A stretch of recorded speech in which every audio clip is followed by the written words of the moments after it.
د امت سرلاري.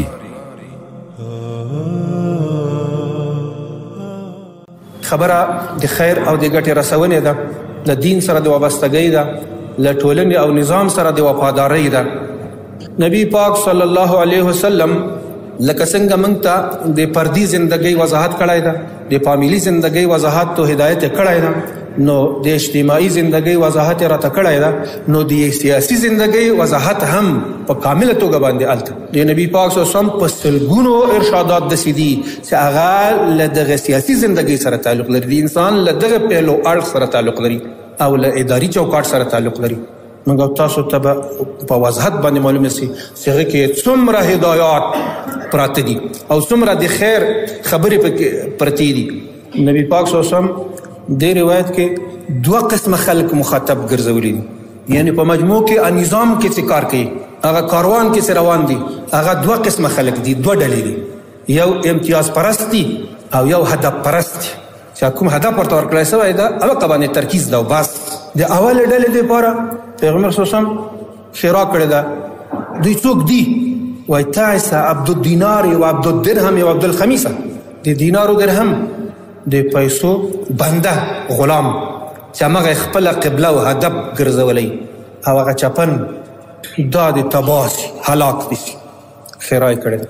یعنی مطلب دا هغه څوک چې هدف یې په دغه اجتماعي کارونو کې یا په د سیاسي و اداري چوکاټونو کې هم هغه کسب د امتیازات وي، کسب د امتیازات.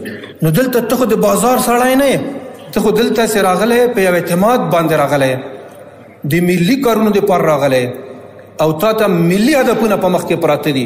یوازې ځان ته ګټه نه، ته به نظام ته، هېواد ته، خلکو ته کوم چې تا ته سترګې په لار دي د تا کارونو ته د ټولو خیر او ګټه به ته نظر کې نیسي. نو دغه شخص یوازې خپل امتیازات نظر کې نیولي دي، نه د نظام پروا لري، نه د هېواد پروا لري، نه د امت پروا لري، نه د نسل د آیندې پروا لري. دې تباهي جوړه کړې ده یقیني په هر لحاظ باندې. داسې ده یوه غلطه فاسده پرزه ده په دې چوکاټ او په دې سیستم کې. نو ارزي په دې باندې چې پیغمبر صلی الله علیه وسلم ورته دغه خیرا کړې ده. امتیاز فقط هدف ده. امتیاز دوه قسمه ده، یو مادي ده یو معنوي ده. تعیسه عبد الدینار و عبد الدرهم، هغه د پیسو او د مادیاتو بنده چې همغه قبله او هدف ده. او دویم عبد الخمیسه، خمیسه چپنې ته ویل کېږي. له دې نه علما کرام محدثین وایي هغه معنوي امتیازات دي، رتبه، منصب، موقف. دغه تلاش کړه چې څنګه وړاندې لاړ شم، څنګه لوړ واوسېږم. نو دا هغه خلک دي کوم چې اجتماع ته په خیر نه دي، هغه خلک دي چې سیستم ته په خیر نه دي، هغه خلک دي چې هېواد او د نظام ته په خیر باندې نه دي. نو پیغمبر صلی الله علیه وسلم وایي هلاک دي. د دوی یو له اوصافو نه دغه ده، د نښو نښانونه یې دا ده: ان اعطي رضیه، څه دې که چې ورته ورکړله نو ښه خوښه خوشحاله ده، و ان لم یعطه سخطه. خو که هغه هدف ته ونه رسېده، هغه امتیازات یې له دغې لارې نه کسب نه کړله، سخطه، بیا پریشانه ده، بیا غمجن ده، بیا تبلیغات هم کوي، بیا بد هم وایي او بیا تخریب هم کوي، بیا اخلال هم کوي. په دغه خیرا باندې پیغمبر صلی الله علیه وسلم اکتفا نه ده کړې. وړاندې تعیسه وانتکس، بیا یې تکرار کړې ده چې تباه دي سي او د ده دا کارونه د مقلوب سرچپه سي، دا هدف ته د بالکل دی ونه رسېږي، دی د ستړی ستومانه نامراده وګرځېږي. بل لفظ هم اضافه کوي په دې خیرا کې: و اذا شئت فلن تقش، چې پښه کې کله اغذا یې لاړ سي نو دی د همدردان هم ونه لري، حتی که همکاري ورسره وکړي دغه اغذا یې د ده له بدن نه لرې کړي، د یو تکلیف د لرې کېدلو خواخوږی دی هم دی ونه لري. غټه خیرا یې کړې ده یقینا. دویمه برخه کوم چې کامیاب خلک دي، کوم چې هغوی ته دعا کړې ده، هغه به یقینا هغه خلک دي چې ځان ته هم ګټه ده، نظام ته هم ګټه ده، هېواد ته هم ګټه ده، دنیا ته هم ګټه ده، آخرت ته هم ګټه ده او راتلونکو نسلونو ته هم ګټه ده. هغه ارزي په دې باندې چې د هغوی نه اظهار د خوښۍ وسي او هغوی ته دعا وسي.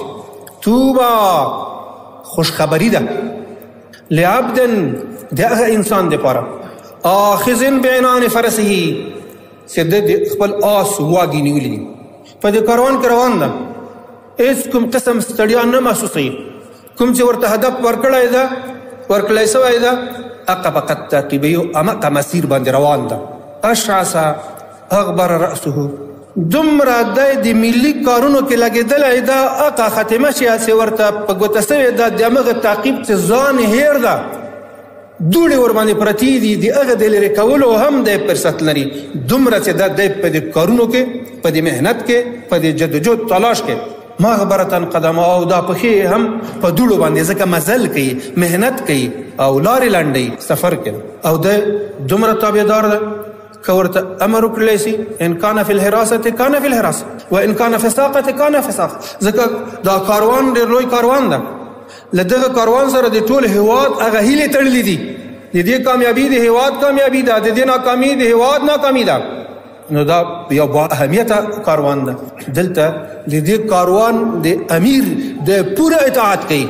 که ورته وویلی سي چې ته مخته ځه، د دې کاروان د تحفظ دا چارې تا ته درلغاړي دي، خطر ته به تر ټول نه مخته ته ځان اچوې، نو دی تابعدار ده.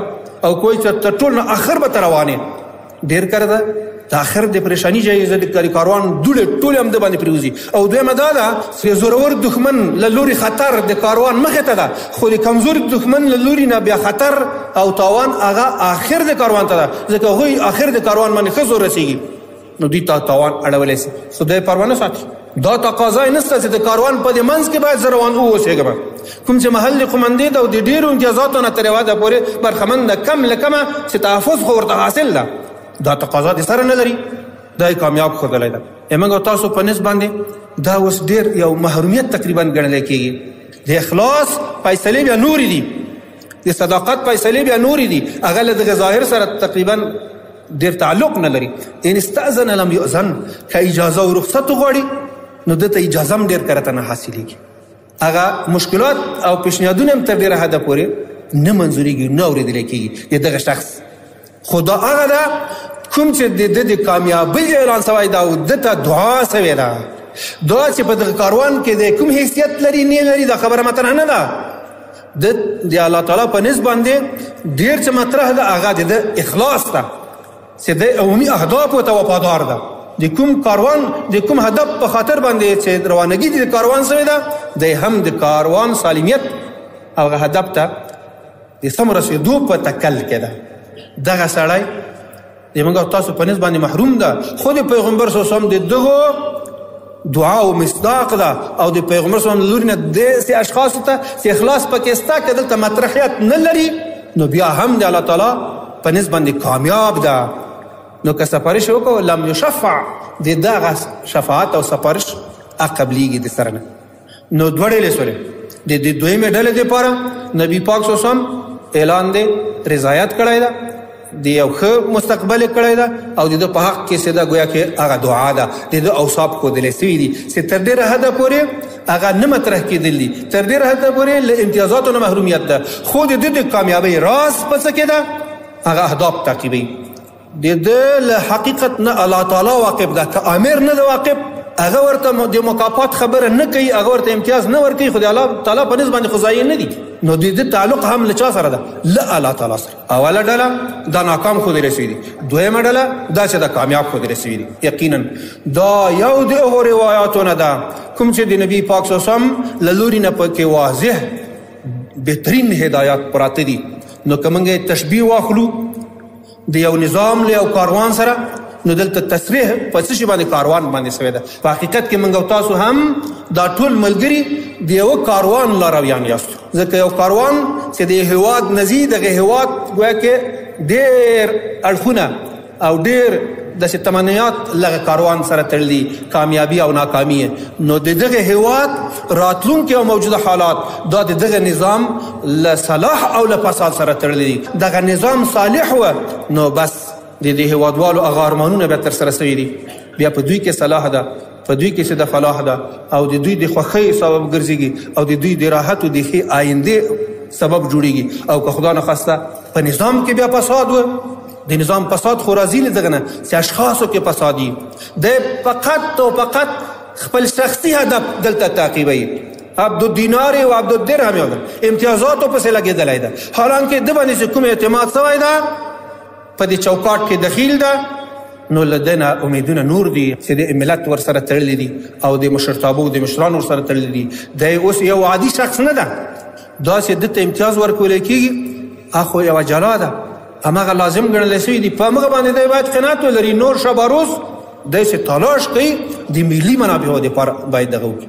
نو که چېرته د نظام هر فرد سره دغه احساس وي، خپل ځان مطرح کېدل او یا هغه خپل ځان په خاطر باندې مادي او معنوي امتیازات کسب کول، دا نه اخلاص د الله تعالی سره ولري.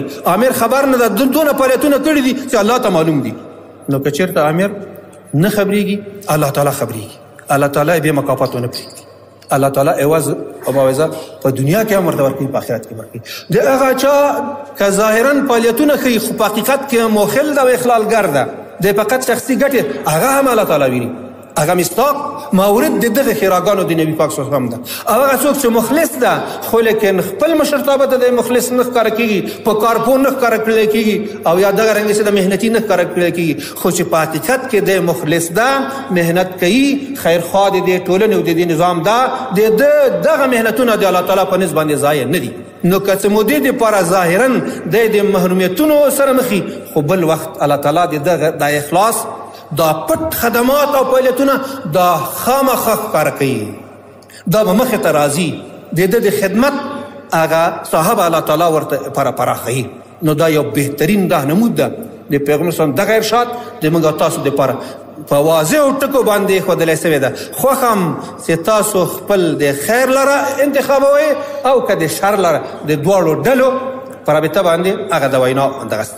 نو موږ او تاسو له یو نظام سره تعلق لرو. دغه نظام د کامیابولو طریقه دا ده چې هر سړی خپل ځان نه کوشش وکړي او خپلو اعمالو باندې یو نظر واچوي، دغه مطالعه وکړي چې دا اوس زه څه کومه، فقط شخصي اهداف، حالانکه له ما نه خو هغه ملي اهداف غوښتلی کېږي، هغو ته باید پرې باندې ترجیح ورکړم. نو دغه د شخص نه شروع وسوله، بیا چې دغه شعبه صالحه سوله، بیا هغه اداره صالحه سوله، په مجموع کې ریاست صالح سه، یو برخه د نظام په ښه طرف باندې لاړله.